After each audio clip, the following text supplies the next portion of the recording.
continuación se dirigirá al país Su Excelencia el Presidente de la República, Nayib Bukele.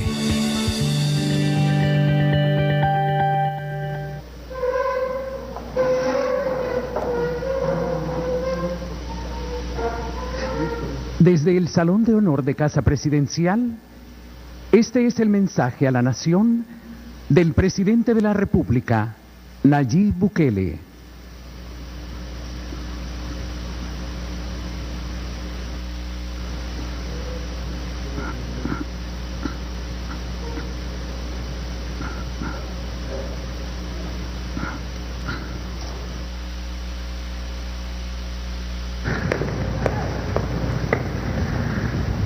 Buenas noches, pueden sentarse todos. Muchas gracias. Pueblo salvadoreño, muy buenas noches. Este día hemos convocado a esta cadena nacional de radio y televisión. Un saludo a todos los que nos permiten llegar hasta sus casas y hasta donde quiera que estén, desde su computadora, desde su celular, o en su televisor, en su radio. En primer lugar, quiero saludar a todo el equipo. Yo sé que han estado trabajando arduamente y que los días que se vienen van a hacer parecer un sueño bonito lo que hemos pasado hasta ahorita comparado a los días que se vienen en cuanto al trabajo y al sacrificio que vamos a tener que hacer nosotros y todo el personal que está en las calles, en la primera línea de defensa, el personal de salud, los policías, los soldados, la gente del MOP que está colaborando, las demás instituciones y el pueblo salvadoreño. Bien, en primer lugar quisiera contarles los datos de hoy. Este día realizamos 410 pruebas, confirmamos 9 casos más de COVID-19 en El Salvador. Son 4 hombres y 5 mujeres, todos estables, gracias a Dios, todos importados, todos en aislamiento, todos en cuarentena desde el primer día. Por lo tanto, no hay nexos epidemiológicos identificables por el momento en estos 9 casos que hemos confirmado hoy. Uno es procedente de Guatemala, uno procedente de Honduras, 2 procedentes de España, 1 procedente de Colombia, 1 de Brasil, 1 de República Dominicana y 2 de Italia. Las edades son 8 entre 20 y 39 años y 1 entre 40 y 59 años, es decir, son 8 jóvenes y un joven también, no tan joven. 8 entre 20 y 39 años. Para los que pensaban antes que a los jóvenes no se enfermaban de COVID, de hecho hoy tuvimos un fallecido de 41 años, que se convirtió en el fallecido número 4 en El Salvador, de 41 años, 3 años mayor que yo, y falleció de COVID sin aparentes, o sí tenía algunas patologías, pero no eran patologías graves, prácticamente una persona sin patologías graves aparentes, una persona como cualquier otro de 41 años, y falleció ahora. Bien, dentro de eso también hay cosas buenas. Una de esas son más de 200 personas ya que han salido de los centros de cuarentena. El día de ayer publicamos 81 que salieron de cuarentena el día de ayer. El día anterior, el día de ayer, fueron...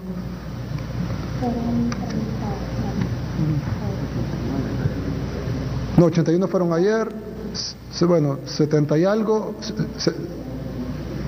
y hoy que salieron, no, hoy salieron de la cuarentena, cerca de 100 personas, eso haría un promedio de 250 personas más o menos que han salido ya de cuarentena. Esto es una buena noticia porque la gente que sale de cuarentena sale totalmente sana, ya pasó el tiempo en el que podía haber incubado el virus y no lo hizo. Además, se le hizo la prueba de COVID-19 antes de salir y resultó negativa. En algunos casos, cuando hemos sacado a todo el 100% del centro, como ha pasado ya en 2 centros, se han hecho 2 pruebas de COVID para estar seguros y ya se han vaciado básicamente algunos centros, otros no al 100%, pero sí se han sacado algunas personas y eso es una buena noticia. Lo otro es que hoy tuvimos 3 personas más que se curaron. Cuando decimos curados, estamos hablando de personas que estaban enfermas, tenían síntomas, tenían prueba positiva de COVID, se les aplicó los protocolos, se les aplicó el tratamiento y ya están totalmente curados. Al cabo, no solo que ya no tienen síntomas, ya están fuera de peligro, sino que se les hace la prueba y resulta negativa. Para confirmar, hemos hecho 2 veces la prueba para estar seguros que son negativos y que por lo tanto pueden darse de alta. Sin embargo, se les va a dar de alta con 15 días de cuarentena absoluta domiciliar porque por una extra, por tener una precaución extra, pero realmente es gente que ya está curada. Por ahí alguien dijo de que el rango de curados y fallecidos era muy cercano. Esto es un poco de ignorancia del tema. Evidentemente lo que sucede es que es más rápido, los fallecimientos son más rápidos que las curaciones. Los fallecimientos pueden venir, en algunos países reportan el fallecido el mismo día que reportan el caso, porque se dieron cuenta hasta que ya había fallecido. Entonces entra el ingreso del caso, entra el mismo día que el fallecimiento. A veces entra ya con síntomas graves y fallece a los 2 días, mientras que una curación puede tardar 20, 25, 30 días. Así que a lo largo del tiempo los curados van a ser mucho más que los fallecidos, pero al inicio, por razones obvias de simplemente el tiempo que ha pasado, pues los fallecidos no van a ser más, pero sí van a tener una ventaja temporal con los curados que tardan más tiempo. Hay que tomar en cuenta que El Salvador fue de los países que más tarde tuvo casos. De Centroamérica, a excepción de Belice, fuimos el país pues, tuvimos casos de último, y por ende, pues somos el país que va a presentar curados más tarde, porque los casos fueron más tarde. Quiero decir además de que ustedes saben, hemos implementado varias restricciones. Son más o menos 80 restricciones las que se han puesto, cierre de centros comerciales, salas de cine, etcétera, y la cuarentena total, la cual no se está cumpliendo por la población y no sabemos de qué manera decírselo. Se les hemos puesto lo que está pasando en otros países, lo que está pasando, les hemos dado estadísticas matemáticas, estadísticas de otros países, hemos visto lo que ha pasado en Italia, lo que ha pasado en España, lo que está pasando ahorita en Estados Unidos. En el caso de Italia y España tenemos muchos compatriotas allá, pero en el caso de Estados Unidos tenemos 3 millones de compatriotas que nos pueden ratificar lo que está sucediendo allá. Además, la gente que tiene acceso a redes sociales o en los medios de comunicación han visto lo que está pasando en Ecuador, por ejemplo, y donde han levantado cientos de cadáveres de las casas, o sea, ni siquiera del hospital, de las casas, gente que vive con sus parientes muertos en la casa durante 4 o 5 días, porque el sistema está totalmente colapsado y tardan 5 días en llegar a traer a su pariente muerto a la casa. Y eso está pasando ahí nomás en Ecuador, en un país latinoamericano, con un clima parecido al nuestro, con todas las cosas parecidas a la nuestra. Tenemos países del primer mundo, ciudades las más avanzadas en todo, en dinero, en tecnología, en recursos, en médicos, en hospitales como Nueva York, que está sacando un muerto cada 7 minutos. Yo tengo un pariente en Nueva York que falleció en un hospital de Nueva York y los familiares no le dan nada, es decir, le dicen, mire, ahorita todos están en furgones, todos los cadáveres, luego de la pandemia, que no sabemos cuándo va a terminar, vamos a contactarlo, pero ahorita no hay tiempo para atender familiares, no hay tiempo para nada, solo hay tiempo para seguir atendiendo a los que no se van a morir. Y al sacar un paciente, a sacar un muerto cada 7 minutos, ahí no hay... Es decir, no sabemos qué patologías previas tenía, no tienen tiempo de hacer esos exámenes. Nosotros todavía estamos a tiempo, pero estamos en ese espejo de ver lo que está pasando en Nueva York y de tratar de evitar de que pase aquí en El Salvador. Sin embargo, lo vimos en Italia, dijimos, lo vimos en China, dijimos está lejos, lo vimos en Italia, dijimos está lejos, lo vimos en España, ya lo vimos más cerca, hoy lo vemos en Estados Unidos, decimos no, pero ese es el norte, hoy lo vemos en Ecuador y todavía estamos preguntándonos si va a pasar en el resto de Latinoamérica o si va a pasar en El Salvador. Así que yo les quiero pedir, en primer lugar, por favor, cumplan la cuarentena, quédense en su casa, a menos que sea estrictamente necesario, ya saben las condiciones en las cuales es estrictamente necesario, no salga de su casa. Pero nosotros hemos tenido reportes, por ejemplo, de gente con poder adquisitivo, no estoy hablando de gente que tal vez solo puede comprar un huevo al día, gente con poder adquisitivo que dice, se me acabó el cartón de huevos, voy a ir al supermercado. Y va al supermercado teniendo poder adquisitivo, teniendo la refrigeradora llena, y va al supermercado por un cartón de huevos, poniéndose en riesgo a esa persona, poniendo en riesgo a toda su familia, poniendo en riesgo al cajero, a la gente que va a estar en el supermercado y a toda la gente que vaya a ese supermercado. Si usted va al supermercado, donde todo es más caro que en el mercado, de entrada tiene poder adquisitivo para quedarse sin huevos un rato. Y es inaudito. Hay gente que sube fotografías de fiestas en casas. Es decir, no entienden lo que está pasando. Se está poniendo en riesgo toda la gente de la fiesta, todos los que vayan a sus casas después de esa fiesta, a contagiar a sus familias. Y luego, esa gente que va a contagiar a otra gente, porque van a ir a la farmacia, van al supermercado, algunos van a trabajar. Es decir, no le tienen amor a la vida. Después vamos a estar como en Ecuador, donde está la gente llorando y dice, tengo 5 familiares muertos adentro, tengo 5 días de estar ahí. La gente tiene que sacar los cadáveres a la calle. Les tiene que rociar cal a su propia familia. Les tiene que prender fuego en la calle. Y eso no me lo estoy inventando yo. Vayan al internet, pongan los videos de fuentes confiables. La gente tiene que ponerle gasolina a los cadáveres de su propia familia y quemarlos, porque no puede seguir la peste en la casa. Y dice, tengo 5 familiares muertos, solo quedo yo y yo estoy enfermo. Ya el sistema, no solo el sistema de salud colapsó, ahí colapsó todo. Colapsaron las ambulancias, colapsó la policía, colapsó el ejército, colapsó el gobierno, colapsaron las estadísticas. Ya las estadísticas de Ecuador dicen que tiene 140 muertos, pero hay 350 cadáveres en el suelo. De ahí colapsó todo. Y yo digo, ¿qué estamos esperando? ¿Que nos pase lo mismo? Ah, no, pero es que tenemos que estar más preparados. ¿Más preparados que quién? Que Nueva York. Tenemos que tener un mejor sistema de salud que Nueva York. Así nos tenemos que preparar. Bueno, miren lo que está pasando en Nueva York. En Nueva York ya ni siquiera están atendiendo a la gente que no está grave. Y los que no me crean, hay 500,000 de salvadoreños en Nueva York. 500,000 en sus alrededores, Long Island, etc. Pregúntenle a ellos. O los que nos están viendo ahorita, por favor, posteen en sus redes sociales, llamen a sus familiares, díganle lo que está pasando en Nueva York. Explíquenle, en Nueva York no podemos tener más recursos que Nueva York, no podemos tener mejor sistema de salud que Nueva York, no podemos tener mejores hospitales que Nueva York, más ambulancias que Nueva York, más morgues que Nueva York, más insumos médicos que Nueva York, más ventiladores mecánicos, no podemos tener más que ellos. Y ellos ya no están atendiendo, ni siquiera les hacen la prueba. Hay gente que nos ha dicho, familiares, conocidos, personas salvadoreños de la diáspora que nos han dicho, estamos en la casa, todos tenemos coronavirus y nadie nos ha hecho la prueba, simple y sencillamente porque llamamos y nos dicen, no, mire, tómese Tylenol y espere, hasta que no esté grave no venga al hospital porque aquí no hay cupo.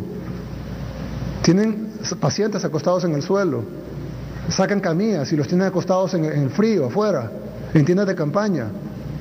Y estamos hablando de lo que le llaman algunos la capital del mundo, porque la capital de Estados Unidos es Washington, pero algunos le llaman a Nueva York la capital del mundo. Y así están ahí. Pero hay gente que dice, ¿por qué no nos preparamos más? Lo que tenemos que preparar más es el sistema de salud. Nuestro sistema de salud no va a aguantar, como no va a aguantar ningún sistema de salud del mundo, como lo ha aprobado España, como lo ha aprobado Italia, como lo ha aprobado Nueva York, como lo ha aprobado el resto de Estados Unidos. No pongo de ejemplo a Ecuador porque no es tal vez un ejemplo en el mundo, pero he puesto 3 ejemplos en el mundo con sistemas de salud muy superiores al nuestro y con recursos muy superiores a los nuestros. Entonces no entiendo qué hay que hacer para explicarles que la cuarentena es en serio y que nos tenemos que quedar en la casa. Hay gente que sale, por ejemplo, no va a ningún lado, pero sale a hablar con la vecina. No entiende que la vecina puede estar contagiada. Usted va a llevar la peste a su familia. Y después ni Dios lo quiera, ojalá me esté equivocando, pero después ni Dios lo quiera. Su familia va a morir alguien y va a ser porque usted quería hablar con la vecina. Por favor, quédese en la casa. He dado la instrucción al ministro de la Defensa, al director de la policía, al ministro de Seguridad, le he dado la instrucción de que sean más duros con la gente en la calle. Yo no quiero escuchar, y bueno, si es un país libre lo pueden poner, pero no me va a importar ver en las redes sociales, ay me decomisaron el carro, ay me doblaron la muñeca. No vamos, eso es mucho menos a que se muera su familia y la familia de otros. Así que sí, lo van a detener y lo van a llevar a los centros de contención, y ahí va a pasar 30 días con desconocidos, en lugar de estar en su casa. Le van a quitar su carro, sí, se va a enojar, no importa. Prefiero una persona enojada, prefiero bajar un poquito en popularidad, pero que vivan los salvadoreños. Porque no vale que por la irresponsabilidad de algunos mueran todos. Así que le hago la instrucción a todos y aquí lo estoy haciendo en vivo para que cualquier cosa la culpa recae en mí. Tienen que ser más duros con la cuarentena, los que estén violando la cuarentena tienen que ser remitidos inmediatamente a centros de contención durante 30 días. Decomisen el carro, llévense el carro, llevan a Changayo, pasa lo que sea, no importa, pero la persona que está violando la cuarentena, sea a pie, en bus, en carro, en lo que sea, lo detienen. No importa su estatus, lo detienen y lo llevan a centro de contención. Sí, digan lo que digan los opositores.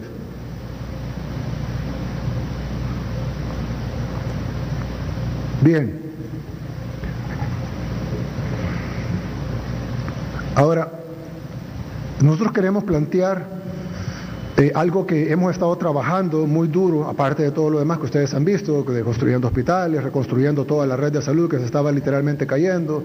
Hemos reconstruido hospitales que prácticamente no servían, estamos adecuando instalaciones que no eran hospitalarias, pero las estamos adecuando para cuidados básicos y cuidados intermedios. Estamos adecuando para cuidados intensivos, ya tenemos más UCIs que las que teníamos ayer. Estamos construyendo en CIFCO, donde vamos a tener 1000 UCIs, 1000 unidades de cuidados intensivos, 10 veces más de las que tenía el país en su totalidad solo en CIFCO. Son dos, algunos se quejan, pero eso se va a tardar. Sí, pero son dos proyectos. Es el proyecto de las 1000 UCIs, que es el proyecto a corto plazo, esperamos que nomás vengan los equipos y terminen de adecuarlo, podamos tenerlo listo, y ojalá lo tengamos listo antes de que se llenen los hospitales que hemos adecuado especialmente para el COVID-19. Y este es el proyecto a mediano plazo, que es el que está fuera de CIFCO, que es otro hospital, que lo vamos a conectar, esperando que dentro de 3 meses no hayamos salido de la pandemia o tengamos que seguir curando gente, y si no, pues vamos a curar gente de otra cosa, ojalá, primero Dios, y no lo ocupemos, pero no vamos a dejar de prever el corto plazo, el mediano plazo y el largo plazo. Bien, les quiero mostrar algo, y es de que, vamos a poner, si me pueden poner las gráficas, por favor. Sí, bien, aquí está, como pueden ver, este es el plan de contención que nosotros hicimos en la fase 1. Ahí hay 2 círculos, uno es del mundo y uno es del Salvador. Cuando pongo el mundo, es básicamente lo que el mundo le pasó en la fase 1 y lo que hizo El Salvador en la fase 1. Como ustedes saben, pocos países en el mundo hicieron lo que hizo El Salvador. Eso nos acarrió mucho aplauso de la comunidad internacional, mucha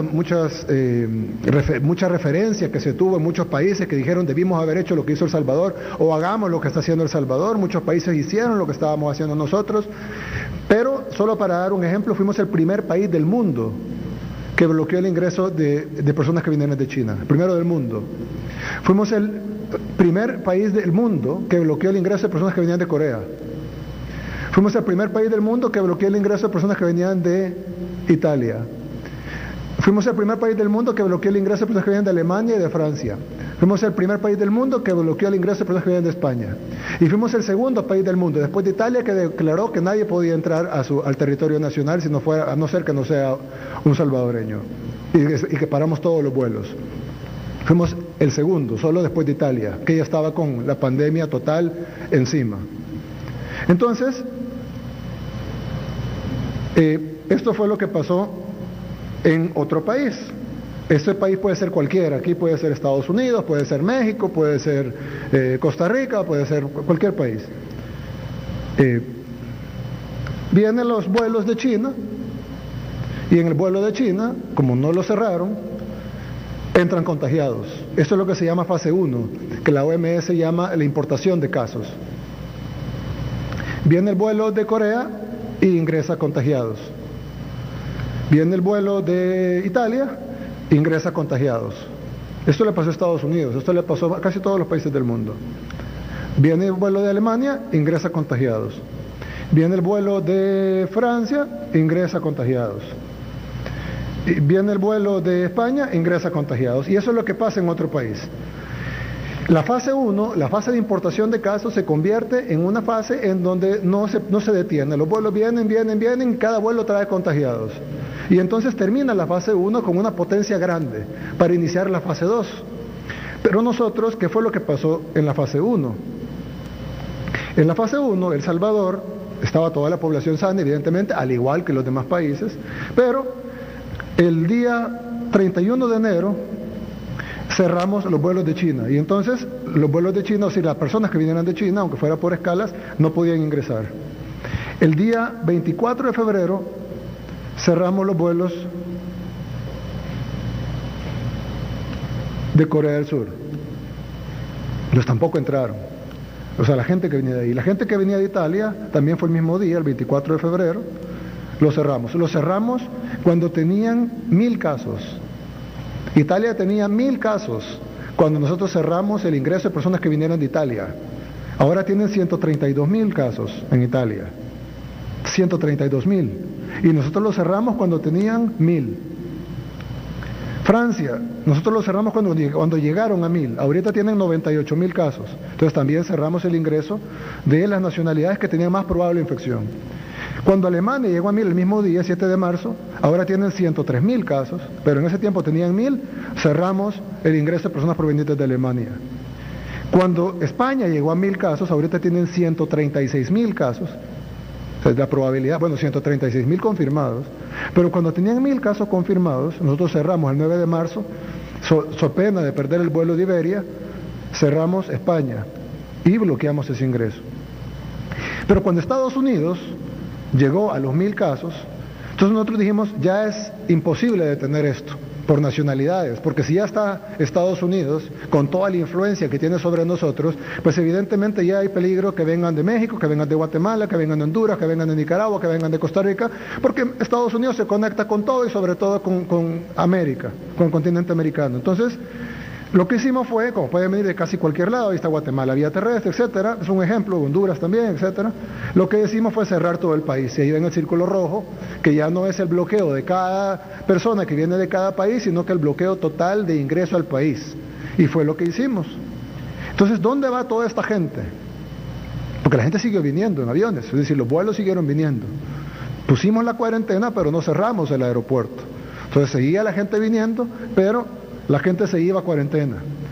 Actualmente tenemos 4.325 personas aisladas en cuarentena en 100 centros. Esta es una logística increíble, hay que tener 4.325 personas dándoles desayuno, almuerzo y cena, tratando de que estén en las mejores condiciones posibles. La mayoría de ellos están en hoteles, tienen internet, tienen cable, tienen buenas condiciones, tienen atención médica. Hay quejas a veces de que la comida no estaba tan rica o que estaba un poco frío el desayuno, pero de verdad es una labor titánica, y lo principal de esto es que estas 4.325 personas, de las cuales sí venían contagiadas, y lo hemos visto en cada día, que por ejemplo hoy, que tuvimos 9 casos, uno de Guatemala, uno de Honduras, 2 de España, uno de Colombia, uno de Brasil, uno de República Dominicana y 2 de Italia, todos fueron agarrados en cuarentena. Si no, esos 9 casos anduvieran afuera, contagiando al resto de la gente.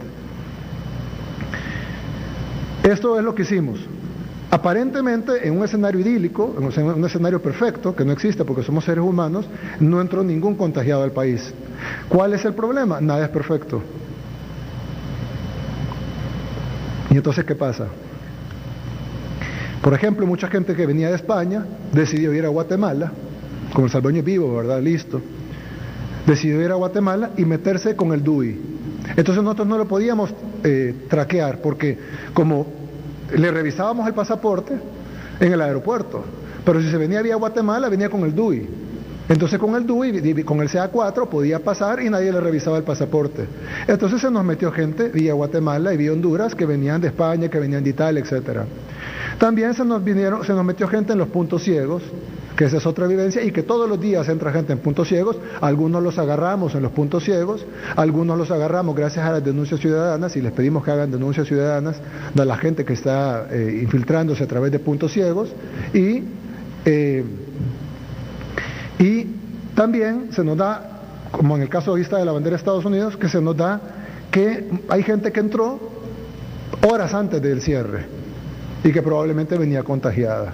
Porque si cerramos a las 7 de la noche y entró a las 5 de la tarde, evidentemente no hay mucha diferencia en eso, y ahí pues entró. Ahí en ese caso es legal, no es como los otros 2 casos que son ilegales. En este caso es totalmente legal, es válido, pero es peligroso. Entonces ahí se metieron algunos contagiados. Ahí para ejemplo pusimos 3, ¿verdad? Uno representante de los que entraron por DUI, otro en los puntos ciegos, otro representante de los que entraron vía horas antes de los cierres. Entonces tenemos un número de contagiados pequeño comparado a los demás países del mundo, pero así iniciamos nuestra fase 2. La gran diferencia es que el mundo inicia su fase 2 así. Y El Salvador, eso es representativo, evidentemente estamos hablando de millones de personas. Y El Salvador inicia su fase 2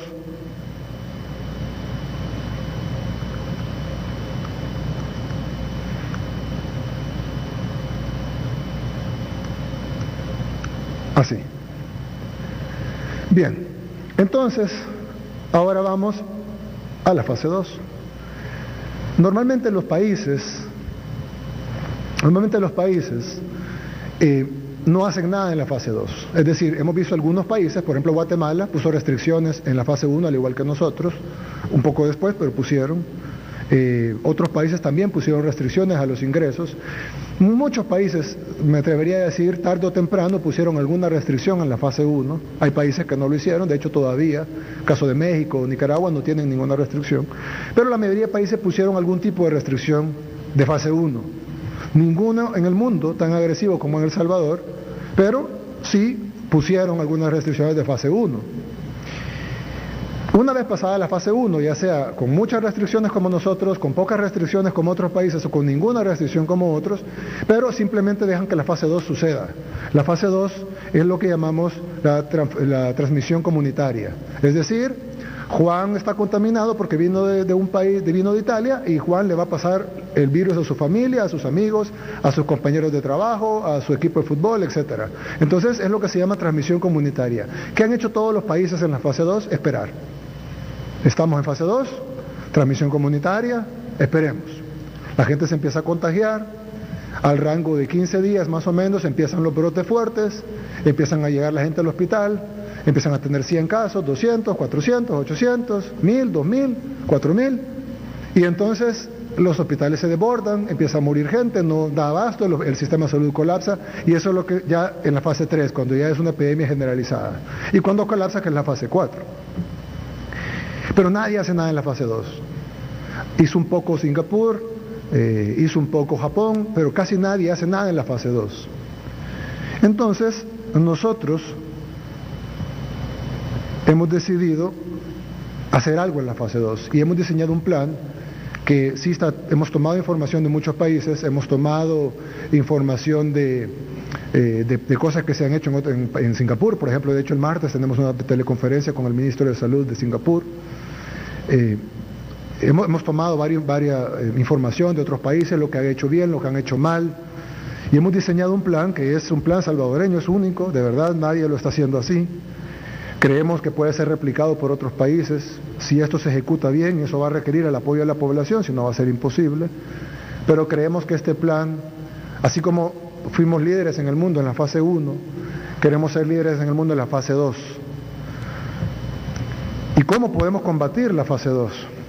Pues bien, ¿cómo funciona la fase 2 en el mundo? Si puedo poner la gráfica. La fase 2 en el mundo es esta, es la transmisión comunitaria. Entran los contagios de los que hablábamos hace un rato, y están todos los contagios, pero cada contagio tiene un círculo que se le llama nexo epidemiológico. Es decir, su familia, sus amigos, ya no son los casos importados, sino es la transmisión que esta persona le hace a su comunidad del virus, muchas veces sin saberlo, la mayoría de veces sin saberlo. Entonces, por ejemplo, si esta persona entró de China, contaminada, esta persona va a contagiar a un grupo, no todo su círculo nexo epidemiológico, pero sí a una parte de su nexo epidemiológico.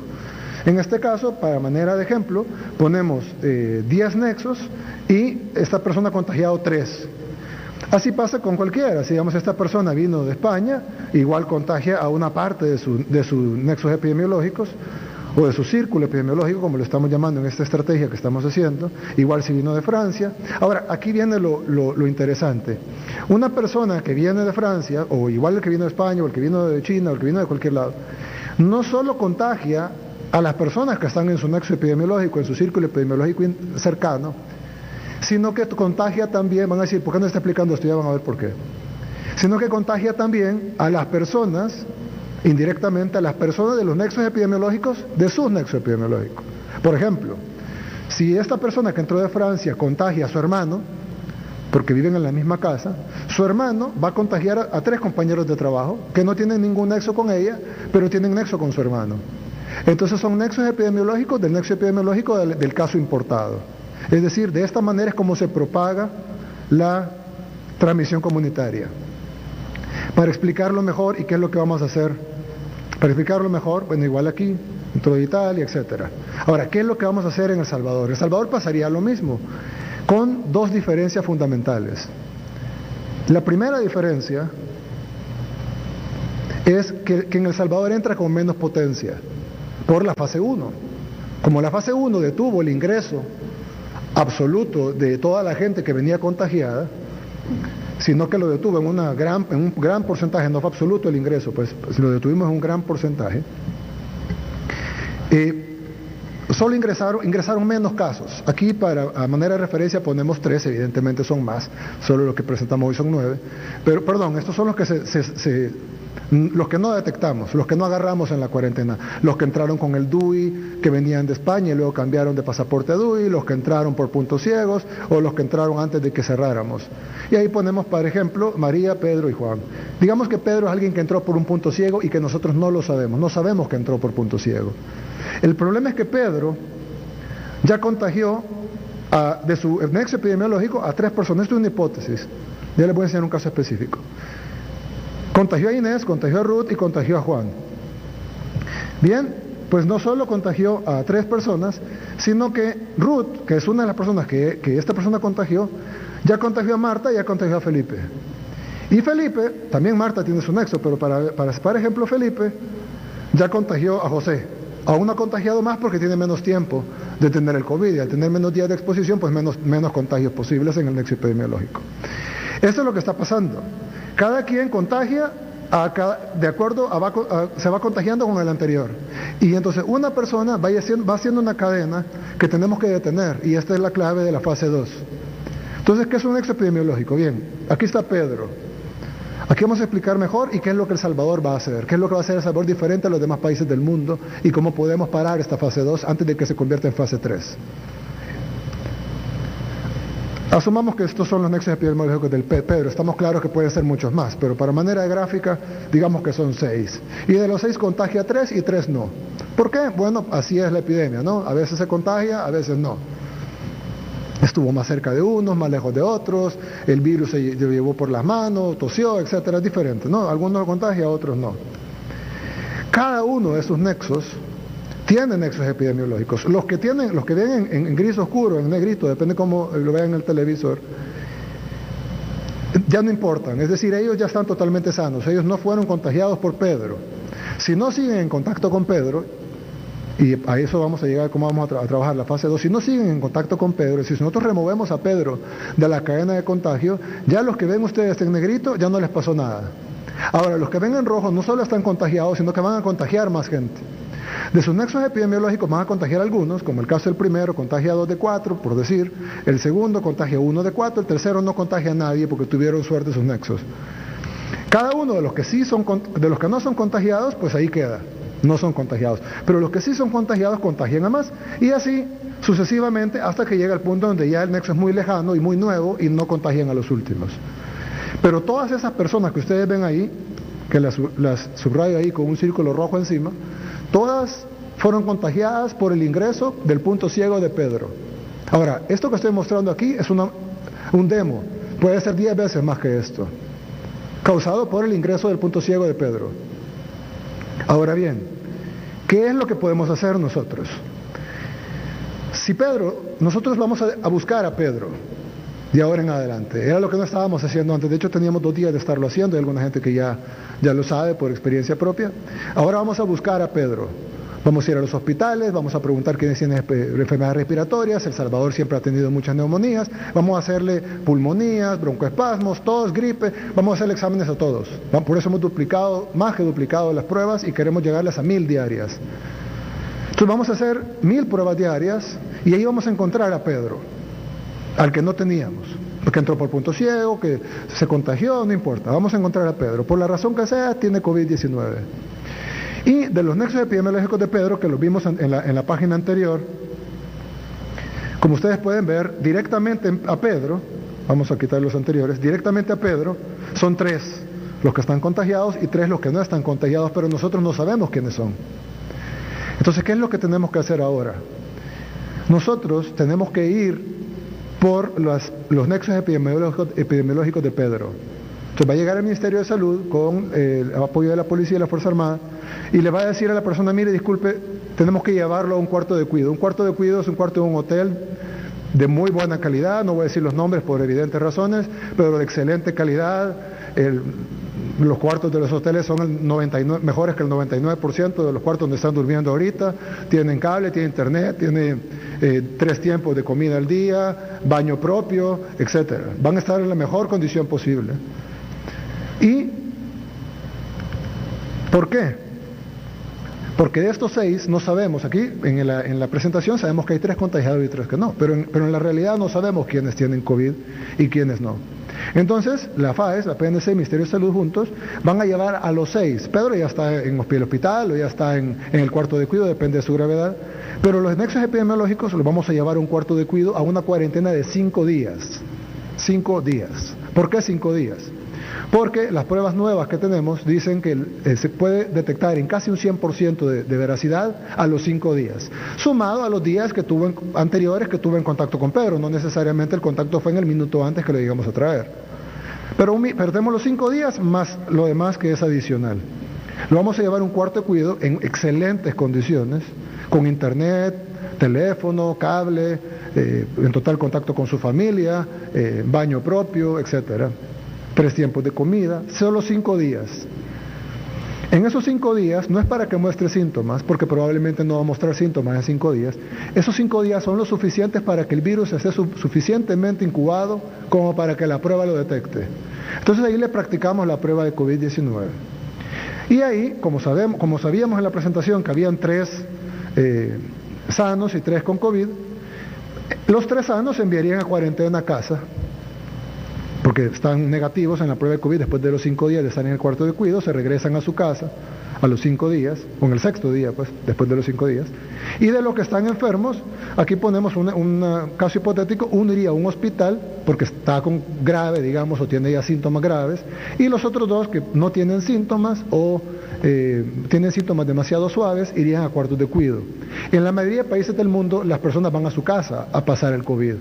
¿Cuál es el problema con enviar a la gente a la casa con COVID-19, como hacen todos los países del mundo? Que en la casa va a contagiar a su familia, y su familia va a contagiar a los demás. Entonces, si nosotros enviamos a una persona que no tiene ningún problema y probablemente no necesite mayor tratamiento médico que Tylenol o paracetamol y algún otro suero, algún medicamento antitusivo, etcétera, el problema es de que esa persona suelta, aunque esté en su casa, va a contagiar a su mamá, a su papá, a sus hermanos, etcétera, y al final va a morir alguien de esa familia. Porque si se enferman 7 o 8 de esa familia, probablemente muera alguien de esa familia. Entonces, para evitar eso, esa persona la vamos a tener en un cuarto de cuidado hasta que se cure. Cuando su prueba de COVID salga negativa, entonces va a regresar a su casa, así como los curados, como los demás curados, y también nos va a servir para poder dar el tratamiento inmediatamente y que no le sorprenda. Así como mucha gente tiene que estar con los síntomas, en Nueva York, por ejemplo, tiene que estar con los síntomas en su casa y hasta que se está ahogando llama y tal vez ya es muy tarde para salvarlo. En este caso, al estar en un cuarto de cuidado, va a estar monitoreado, va a tener medicamentos suaves, va a tener medicamentos profilácticos y si necesita tratamiento lo va a tener inmediatamente. Para esto hemos adecuado 2 hospitales atención del mejor nivel, que es el hospital nuevo del Seguro Social en San Miguel y el hospital de Matepec aquí en el área metropolitana. Estos hospitales van a atender con el mejor nivel posible. El Hospital Saldaña, que es el que habíamos estado utilizando, nuestro objetivo es cerrarlo para remodelarlo totalmente, ya que ya le hemos remodelado varios pabellones, pero queremos remodelarlo totalmente, mientras la capacidad de estos 2 hospitales grandes es suficiente. Si una vez se desborden estos 2 hospitales, ya tendríamos el Saldaña totalmente nuevo, con equipamiento nuevo, totalmente remodelado, sin los problemas que tiene actualmente de poder aislar, etcétera. O sea, no sería un hospital cayéndose, pues. Necesitamos tenerlo de primera para poder atender ahí. Mientras tanto, vamos a atender en 2 hospitales con atención de primera, y una vez se llenen esos 2 hospitales, vamos a tener listo el nuevo Hospital Saldaña, no el actual. Con esto que les estoy mostrando aquí, vamos a poder detener la fase 2. Y al detener la fase 2, no sé si decirlo de esta manera, pero es probable que no tengamos fase 3. Es decir, en todo el mundo, la fase 3 es simplemente una cuestión de tiempo. La fase 1 viene, ya sea rápida, como pasó en el resto de países del mundo, o ya sea despacio, como pasó en nuestro país, pero viene. La fase 2 también viene porque la gente transmite la enfermedad, pero no toca nada más que esperar y prepararse para la fase 3. Y en la fase 3 solo hay dos cosas que se pueden hacer: la cuarentena general, toque de queda, si se quiere hacer más dura, y la atención en salud. Nosotros nos estamos preparando en eso, muchísimo más que otros países similares al nuestro o con sistemas de salud similares al nuestro. Pero nosotros queremos hacer algo nuevo, que así como lo hicimos en la fase 1, hacerlo en la fase 2 y poder detener la fase 2, o por lo menos detenerla tanto como detuvimos la fase 1. Si ustedes se fijaron, la fase 1, que en todos los países entró fuerte, y quiero poner algunos ejemplos, no sé si podemos ver la tabla de contagios por cada... perdón. No se puede poner la gráfica de la computadora, por favor.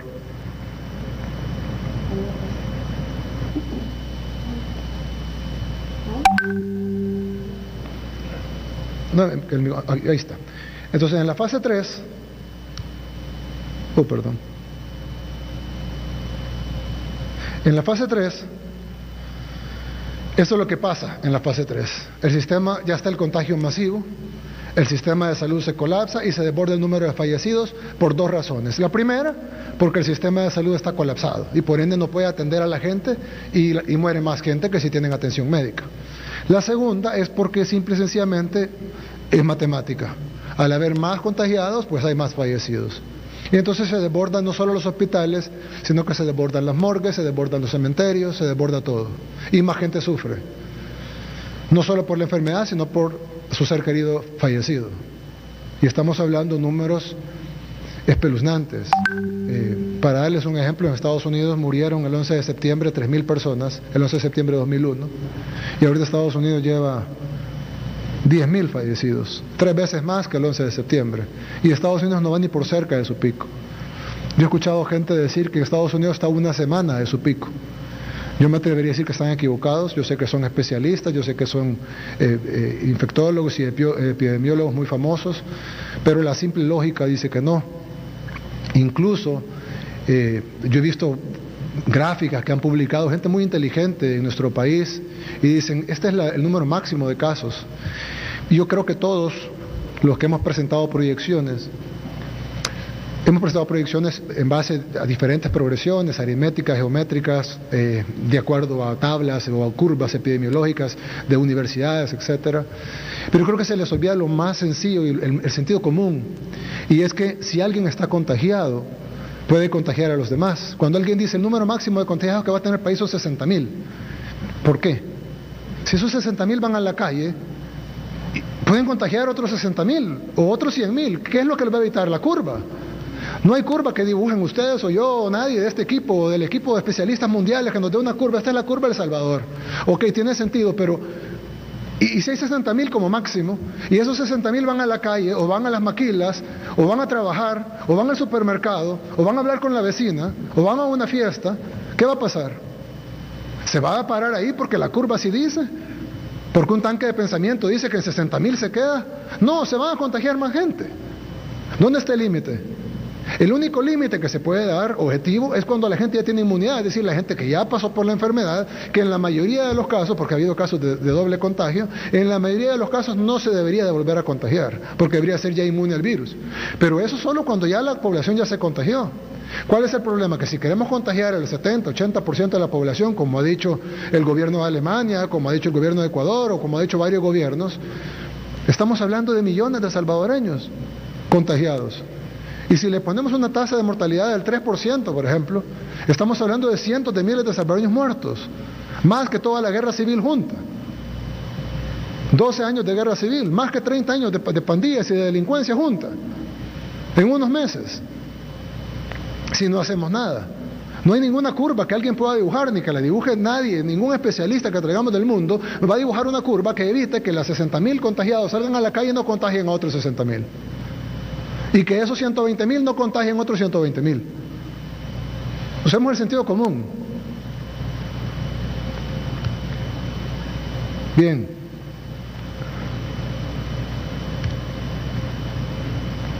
Quiero mostrarles cómo está funcionando la fase 2 ya en el país, ya estamos ejecutándola. Se las comento porque tienen que estar informados, tienen que saber lo que el gobierno está haciendo y además porque necesitamos su colaboración para que esto funcione. La única forma que seamos el único país que detenga la fase 2 es con la colaboración de todos ustedes. Esto ya es real, lo otro es hipotético, lo otro es la estrategia. Este es un caso ya real.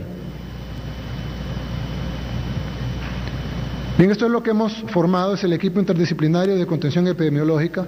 Eso es un equipo nuevo, es interdisciplinario, está formado por el Ministerio de Salud, el Instituto Salvadoreño del Seguro Social, la CEL, el INJUVE, la Policía Nacional Civil, la Fuerza Armada, el Ministerio de Justicia y Seguridad, la Migración, Obras Públicas, Transporte, Turismo.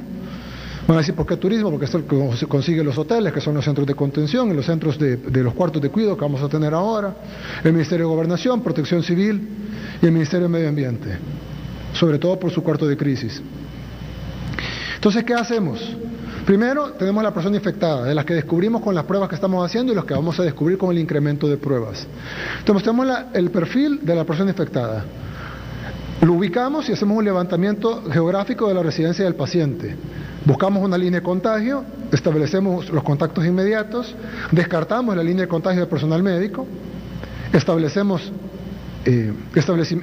nexos secundarios y la ejecución de los traslados a los centros de contención, porque realmente son cuartos de cuidado en este caso, porque es gente que no ha violado ninguna ley, simplemente ha estado en contacto con un paciente positivo, una persona infectada, y entonces ponemos este caso. ¿Cómo hicimos? Esa es una persona real. Obviamente no damos el nombre ni nada, pero es una persona de sexo masculino, 85 años, de Usulután, etc. Bien, esta persona se establece una cadena de contagio. Él ingresó por el vuelo 872 de Delta Airlines con su hija y su nieto. Su hija y su nieto se vuelven el paciente local. Él se desplaza a Jucuapa, llegamos nosotros a la casa del paciente, el paciente presenta dificultad respiratoria, pero como pueden ver, en su desplazamiento del día que vino al día que representa la dificultad respiratoria, pasan 6 días. 6 días en los que muy probablemente contagió a varios miembros de su familia. Entonces lo ingresan a clínica privada acompañado de su hija ese mismo día. Ese mismo día el personal de clínica observa síntomas de COVID en la hija y remiten al sistema del CIBASI de Usulután, al sistema de salud básico de Usulután el mismo día. Lo trasladan ese mismo día al Hospital Saldaña y fallece 14 días después el paciente. Fue nuestro fallecimiento número 2 local. Bien.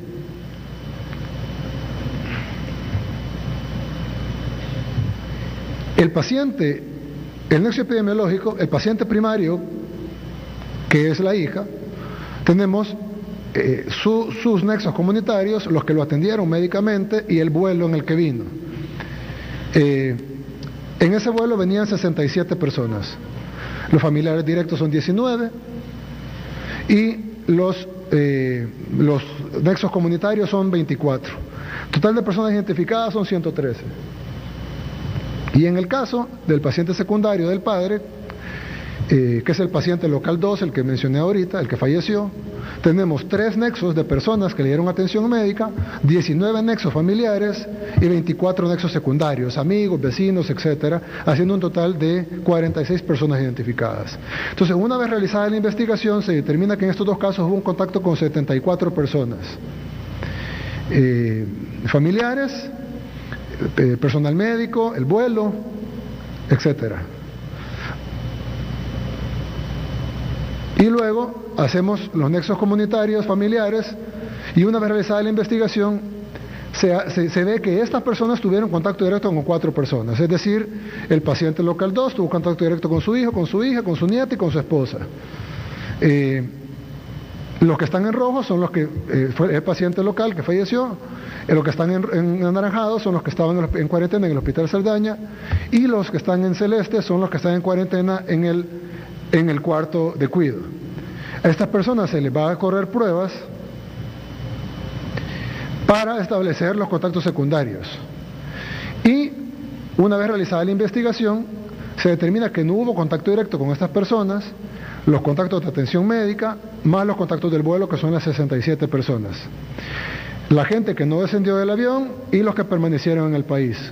Los que permanecen en el país, de los 67, ya 63 se fueron a traer a sus viviendas y se llevaron a los cuartos de cuidado, y 4 están en proceso de ubicación. Esos 63 van a pasar 5 días en cuarentena, en hoteles, se les va a hacer las pruebas de COVID. Si de esos 67 salen, por decir algo, 64 negativas, ellos van a ir a su casa, a cuarentena domiciliar. Y si salen 3 positivas, pues eso se va a determinar su estado. Si están bien, se mantienen en cuarto de cuidado para que no contagie a nadie y para tener una mejor supervisión médica de él. Y las personas que estén con síntomas más graves, pues se envían al hospital a tener la mejor atención posible. Y se ubica todo, se visita la residencia, se buscan las casas aledañas, los vehículos, etcétera.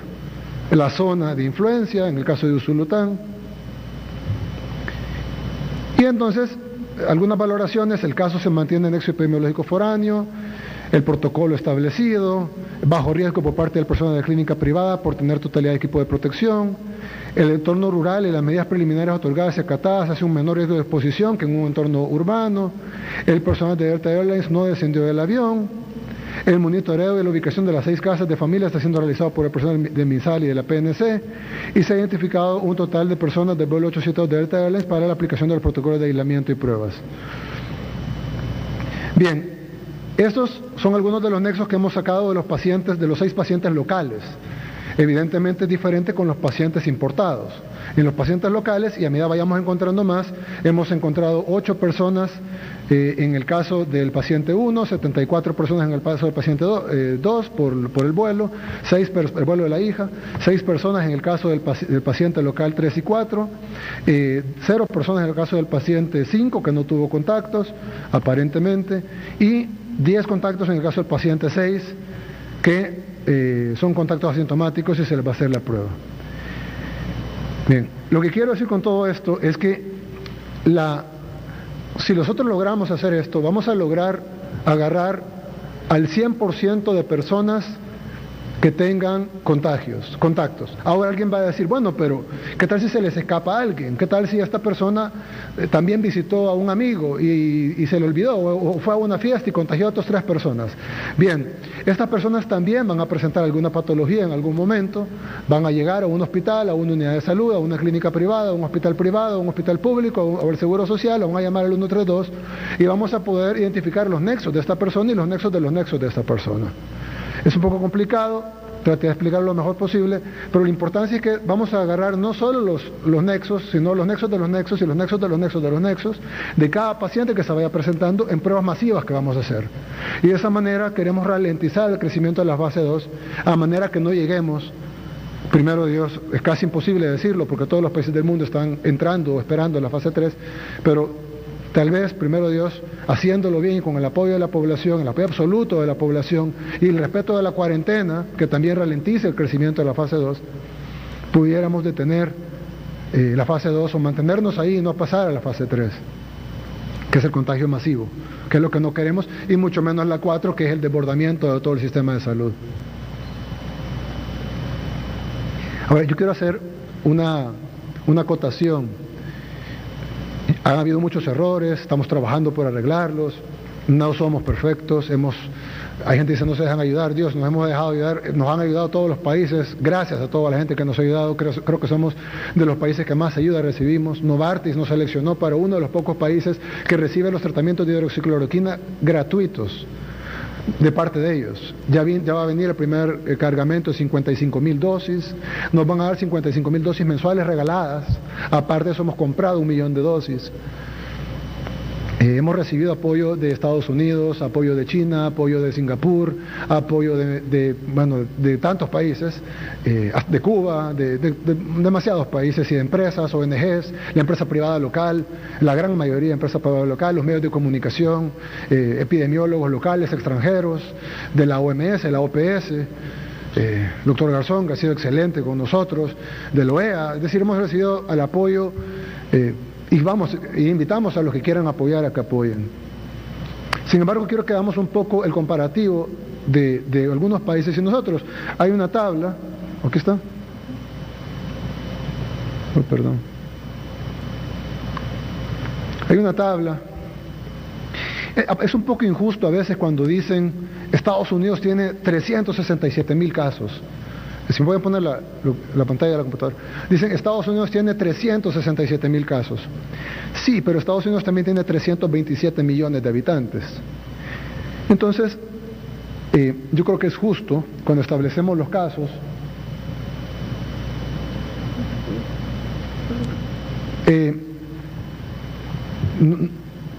Cuando establecemos el número de casos, tanto de contagiados como de fallecidos, tenemos que establecerlo y compararlo con la población. No es lo mismo 300,000 casos en Estados Unidos, que representa el 0.1% de su población, a 300,000 casos en El Salvador, que representarían el 5%, el 4% de la población. Es diferente. Entonces, tenemos el número total de fallecidos por país y tenemos el número total de contagiados por país. No, el total. Entonces tenemos, por ejemplo, en Italia tenemos 16,000 fallecidos y tenemos 132,000 contagiados. Esos son números oficiales, evidentemente pueden ser mucho más. Caso de Estados Unidos, familiares míos que ni siquiera les han podido tomar la prueba porque los hospitales están desbordados, conocidos, gente de la diáspora que nos ha comentado esto, pero todos los países tienen sus limitaciones, el dato que podemos tomar es el oficial. Entonces aquí están los fallecidos por país y los contagiados por país. Y luego, para poderlo relativizar, sacamos cuántos contagiados por cada millón de habitantes. Entonces Italia, que tiene 132,000 contagiados, pero tiene una población de 60 millones de habitantes, tiene un contagio de 2.200 personas por cada millón de habitantes. O sea, por cada millón de personas en Italia hay 2.200 contagiados. Estados Unidos, aunque tiene muchos más contagiados que Italia, tiene menos contagiados por cada millón de habitantes. Evidentemente este número es más creciente en Estados Unidos que en Italia y probablemente lo sobrepase, pero hoy por hoy Estados Unidos tiene 1.113 contagiados por cada millón de habitantes. Alemania tiene 1.260 contagiados por cada millón de habitantes. España tiene 2.900 contagiados por cada millón de habitantes. Francia tiene 1.462 contagiados por cada millón de habitantes. Costa Rica tiene 93 contagiados por cada millón de habitantes. Panamá tiene 525 contagiados por cada millón de habitantes. Y El Salvador tiene 9.8 contagiados por cada millón de habitantes. ¿Habrá algún país que estará mejor que nosotros? Sin duda.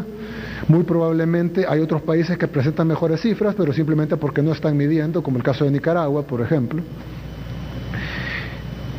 Yo creo que ahorita todavía estamos en un punto, amén de las dificultades, estamos en un punto en donde nuestro total de casos, 69, más lo que he reportado ahora, nos dejan en un total de contagiados por habitante muy por abajo de países con sistemas de salud y recursos mayores a los nuestros, como el caso de Panamá o el caso de Costa Rica, y con poblaciones más pequeñas que en teoría deberían tener menos casos, pero ellos no tuvieron una fase 1 tan agresiva, un combate de la fase 1 tan agresiva como la nuestra, y es por eso que nosotros ahora que iniciamos con una base menor, tenemos 9.8 versus 525 versus 93 versus 1400, etcétera. Si aplicamos lo que queremos aplicar en la fase 2, vamos a poder tener una contención de la fase 2 que nadie está haciendo. No lo está haciendo Panamá, no lo está haciendo Costa Rica, no lo está haciendo Francia, no lo está haciendo España. Ellos solo están haciendo la cuarentena, que nosotros la estamos haciendo también, aunque ellos esta vez la están haciendo mejor que nosotros, pero no estarán haciendo este plan que nosotros estamos haciendo para detener la fase 2. Bien, quiero mostrar otra cosa que es importante. Se está hablando mucho de repatriar a un promedio de 4.500 salvadoreños. Yo quiero decir que en esos 4.500 salvadoreños está mi hermana, mis sobrinos, mi cuñado, está la hija de mi secretario privado, están muchos familiares de nosotros, y parientes, amigos, y aquí creo que en esta mesa tenemos varios parientes y amigos que quieren regresar a El Salvador. El problema de repatriarlos es que vienen de zonas donde el contagio es muy grande y donde probablemente los sistemas de salud todavía pueden aguantar. Miami, California, etcétera. Si nosotros traemos sistema de repatriación masiva, evidentemente más gente de estos 4.000 van a decir yo también quiero ir a El Salvador. Al venir tendríamos que ponerlos en cuarentena a todos, evidentemente. Estaríamos hablando de inicialmente 4.000 personas más en cuarentena, lo cual no tenemos espacio para ponerlos. Empezarían a contagiarse entre ellos, porque tal vez vendrían sanos, pero los pondríamos a ellos junto con otros, y no tenemos, póngalos en cuartos individuales, no tenemos otros 4.000 cuartos. Y supongamos que otros 4.000 más dicen yo también quiero, y todos tienen derecho a lo mismo, ¿no? Entonces ellos van a decir yo también quiero que me repatrien. Si pasa eso, vamos a tener que soltarlos, porque no vamos a tener la capacidad de tenerlos en cuarentena segura. No lo podemos tener en cuarentena insegura, sin darles alimentos, medicamentos, sin tenerlos separados, y entonces va a desbordar todo. Muchos de ellos van a estar enfermos y en ese momento colapsó el país. Es decir, nuestro país colapsaría en un día. Todo lo que hemos hecho se tiraría por la borda, porque nuestro país colapsaría en un día. Lo que mi secretario privado le ha dicho a su hija, lo que yo le he dicho a mi hermana es quédense adentro de su casa. Ustedes pueden estar en un lugar donde hay 1 millón de contagiados afuera, pero si ustedes no salen de su casa, ustedes no se pueden contagiar, porque el virus no entra por la puerta de la casa, el virus entra con la persona, nosotros somos el vector. No es como el dengue o el chikungunya, que el vector es el zancudo, nosotros somos el vector, solo nosotros podemos ir a traer el virus afuera, nadie más. Entonces, ¿qué fue lo que pasó?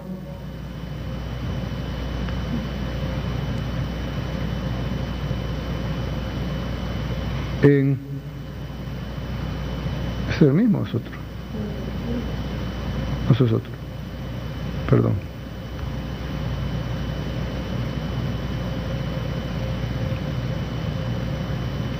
No lo tengo aquí. Creo que la tabla de Singapur. Bien. Singapur era el ejemplo para el mundo. En Singapur, todo el mundo, incluso nosotros, de hecho hemos tenido comunicación con ellos y el mismo ministro nos va a ayudar.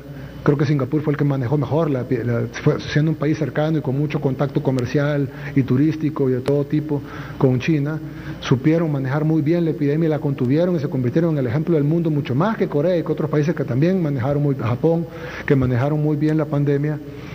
Singapur creo que es el mejor de todos, el que puso el mejor sistema, incluso el único que aplicó la fase 2 hasta en algún nivel. Pero ¿qué pasó? Cuando Singapur se sintió ya seguro, hizo un sistema de repatriación, abrió las fronteras y dijo, bueno, que regresen los nacionales al país.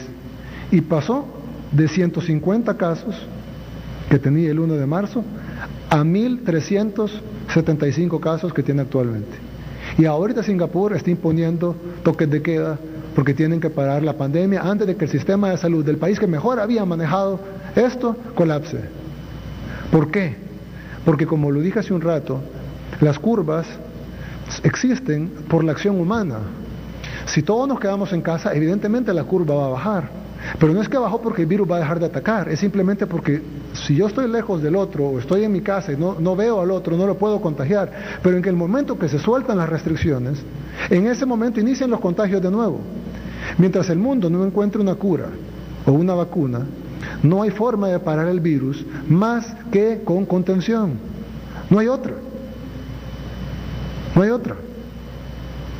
Por más que los países hagan sistemas y bajen la curva y dicen vamos a ir abriendo poco a poco, lo único que hacen es abrir poco a poco la ventana al virus. No hay forma de detenerlo porque el virus es demasiado contagioso.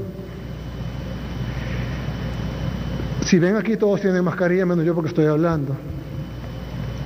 Y hay gente que decían antes, no usen las mascarillas porque el virus es tan pequeño que sobrepasa los poros de la mascarilla. Solo las N95 no sobrepasan el poro de la mascarilla. Entonces de nada sirve, el virus tiene tal tamaño y es muy pequeño y el poro de todas las demás mascarillas quirúrgicas y no se diga de tela, etcétera, no funcionan. Pero ahora los científicos dicen, ¿saben qué?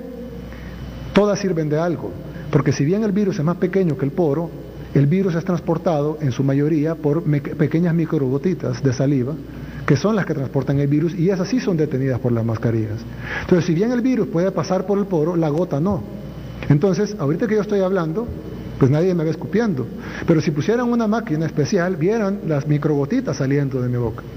Si yo tengo una mascarilla, aunque sea de tela, una bufanda, o una mascarilla quirúrgica, como le cantan muchos, o una N95, que es mejor, pero cualquier mascarilla, es más, con solo hacer esto, ya una gran cantidad de microgotitas se detiene y la probabilidad de pasárselo al que está enfrente mía, máxime si esa persona también tiene una mascarilla, se reduce. Y cualquier cosa que reduzca la probabilidad de contagio es mejor que nada. Ahora, lo mejor es quedarse en casa. Pero si tengo que salir, es que no puedo porque tengo que salir. Bueno, revise realmente si tiene que salir. Porque si puede evitarlo, créanme que está cuidando la vida suya y de su familia. Ahora, si no puede y tiene que salir, pues por lo menos salga con algo que cubra su boca y su nariz. Es mejor que nada.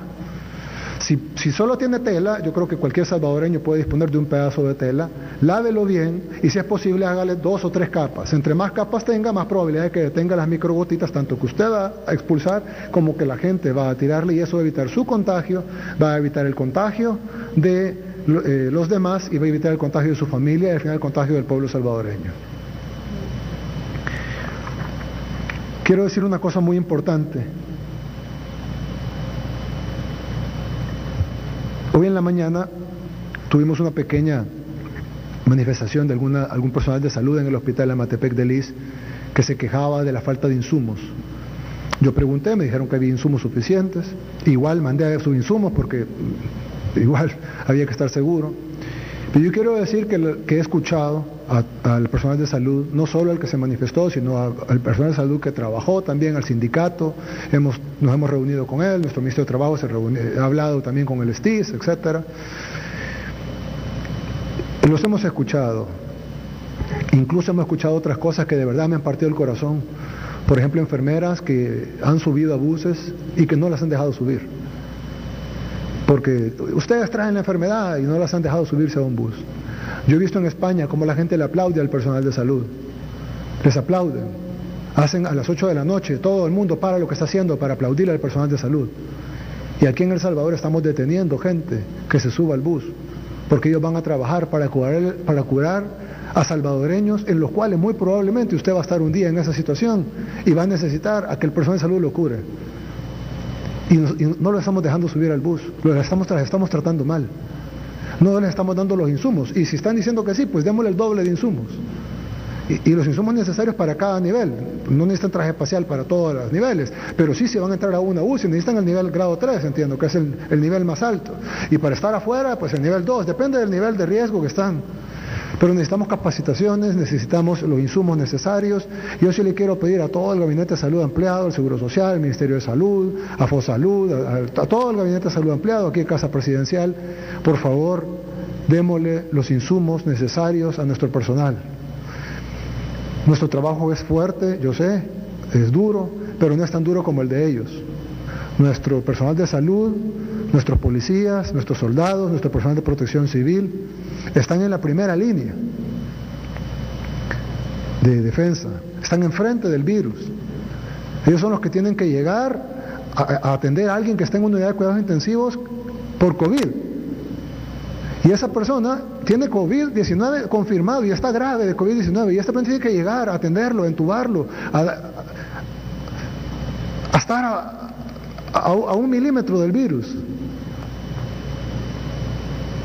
Lo menos que podemos hacer nosotros es, como pueblo, reconocerle su labor y como gobierno darle los insumos necesarios para que puedan hacer su trabajo. Si es necesario, incluso tratamientos profilácticos, ministro. Ya han aparecido buenos tratamientos profilácticos. Incluso estamos suministrando ya el tratamiento de hidroxicloroquina con acitromicina y ahora que los nuevos estudios indican que se debe incluir zinc además. Porque aparentemente la hidroxicloroquina, aparte de pelear contra el virus, la hidroxicloroquina abre un pasaje para que el zinc entre a la célula, y el zinc al entrar a la célula bloquea el aparato reproductor de la célula. Y como los virus no se pueden reproducir como las bacterias, sino que ocupan el aparato reproductor de la célula, entonces al estar bloqueado con el zinc, no se puede reproducir. Ya hay varios estudios de esto, y el zinc no le va a hacer daño a nadie. Entonces, si estamos dando tratamiento de hidroxicloroquina con acitromicina, pues incluyamos el zinc. No le vamos a hacer daño por darle zinc. Hasta los cereales vienen con zinc, los cereales de niños. Entonces, démosle zinc a la par. Estudios dicen que funciona, y si alguien piensa que no funciona, no se pierde nada. Por lo menos le va a fortalecer el zinc. Es un mineral necesario. Tratemos de tenerlo mejor para nuestro personal de salud, para nuestros doctores, para nuestras enfermeras, los trabajadores de la salud en general, desde el que limpia, todos ellos están más expuestos al virus que la mayoría de nosotros. Y, por supuesto, a los policías, a los soldados, a la gente de protección civil, a la gente que está en contacto con los centros de cuarentena, que detiene a la gente, que la lleva, a los que encuentran los anexos epidemiológicos, que los van a traer, los policías y los soldados y los personal de salud que va a traer a los anexos epidemiológicos y los llevan a los cuartos de cuidado, los que toman las muestras, etcétera, los laboratoristas que están en contacto con las pruebas del virus. Démosle todo lo necesario.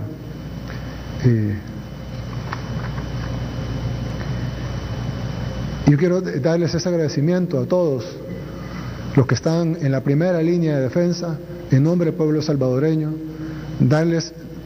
No puedo darles más que todo mi corazón y mi agradecimiento y reconocerles. Y creo que esta pandemia nos va a hacer pensar mejor, como pueblo, como país, realmente en qué nivel debemos de poner la salud. Muchas veces hemos priorizado otras cosas que tienen mucho menor importancia que la salud, y no priorizamos las cosas que realmente necesitamos hasta que la vemos enfrente, hasta que de verdad la necesitamos. Yo veo en cuánto tiempo estamos remodelando los hospitales y digo, Dios, ¿cómo fue que no lo hicimos antes? Yo sé que tenemos poco tiempo en el gobierno y que hubo 40, 50 años, 100 años que no lo hicieron, pero ¿por qué no lo hicimos nosotros antes? Ahora tenemos que estar corriendo, remodelando los hospitales, construyendo hospitales en 2 meses, pero ¿por qué no priorizamos eso antes? Creo que nos debe servir a todos como una reflexión de que la salud debe ser lo primero. Lo otro le quiero pedir de verdad, yo sé que al pueblo salvadoreño la mejor forma de detenerlo no es ni siquiera nuestra estrategia de la fase 2, es que ustedes se queden en casa, y si tienen que salir, que sea estrictamente necesario y que practiquen la más absoluta distancia social posible. De verdad, no lo tome como un juego, no se cree inteligente porque se escapó y logró ir a la casa de un amigo a celebrar. Probablemente usted va a llevar la muerte a su familia. No vale la pena. Quedémonos en casa. También desde este momento quiero extender 15 días más. Hagan el decreto ejecutivo necesario, creo que sería el decreto ejecutivo 18 en la rama de salud, para extender por 15 días más la cuarentena nacional obligatoria. Las restricciones son las mismas, pero vamos a ser mucho más duros en que se cumplan. Y le quiero pedir al pueblo salvadoreño, por favor, no nos dejen solos en esta lucha, no dejen toda la carga en el gobierno, no porque el gobierno no tenga que trabajar, porque no, claro que sí, nosotros vamos a trabajar todo lo posible, pero es que son ustedes los que de verdad pueden detener esto. Es tan fácil como quedarse en casa, y si tiene que salir porque se enfermó su mascota y tiene que llevar al veterinario, porque se siente mal y tiene que ir al hospital, o porque tiene que ir a comprar comida, porque de verdad no tiene otra cosa que comer, no porque se le acabó una cosa de la refrigeradora y tiene otras 30, de verdad porque no tiene que comer y tiene que ir a comprar un huevo y un par de tortillas, de verdad porque tiene que hacer algo, practique el máximo distanciamiento social posible. Si es posible, cámbiese de ropa, nomás llegue a su casa. Lávese las manos, si no tiene agua y jabón, use alcohol gel, trate de hacer lo mayor posible, salga con mascarilla, no se acerque a la gente que no tiene que acercarse. Si va a cobrar el subsidio económico que está dando el gobierno, mantenga la distancia social. ¿Por qué tiene que estar pegado si puede estar a 2 metros? No lleve la muerte a su casa. No queremos más muertos. Probablemente lo vamos a tener, pero si luchamos en la fase 2, a no llegar a la fase 3, a ser el único país en el mundo que no llega a la fase 3, vamos a haber salvado no decenas, cientos de miles de vidas de salvadoreños. ¿Saben lo que significa eso? Significa no tener una segunda guerra civil en meses, no tener una segunda 30 años de violencia apretados en meses, no tener ese sufrimiento tan grande de perder a sus familiares, o lo que está pasando en Ecuador, de tener a sus familiares muertos en la sala de su casa durante días, porque el sistema está colapsado. Lo podemos detener ahorita. Y yo sé que la mayoría del país está viendo esta cadena, y los que no lo están viendo serán muy pocos y se lo podrán decir al de la par, o al que no lo está viendo, al que se fue a dormir. Díganle, por favor, detengamos esto, pero detengámoslo nosotros. Y por último, quiero decirles que los que pues los que creemos en Dios, pidámosle a Dios, oremos. Estoy seguro que la oración tiene poder, estoy seguro que Dios será el que al final detenga esta pandemia, tanto en el mundo como en El Salvador. Y oremos por el mundo, oremos por nuestro país, oremos por nuestros seres queridos, oremos porque funcione el plan del gobierno. Porque si funciona esto, vamos a salvar las vidas de nosotros y de nuestros seres queridos. Los que seamos creyentes, orémosle a Dios y pidámosle por nuestro país. Muchas gracias y pasen buenas noches. Desde el Salón de Honor de Casa Presidencial, este fue el mensaje a la nación del presidente de la República, Nayib Bukele. En solo minutos seguiremos ampliando nuestra cobertura. Noticias Órbita TV.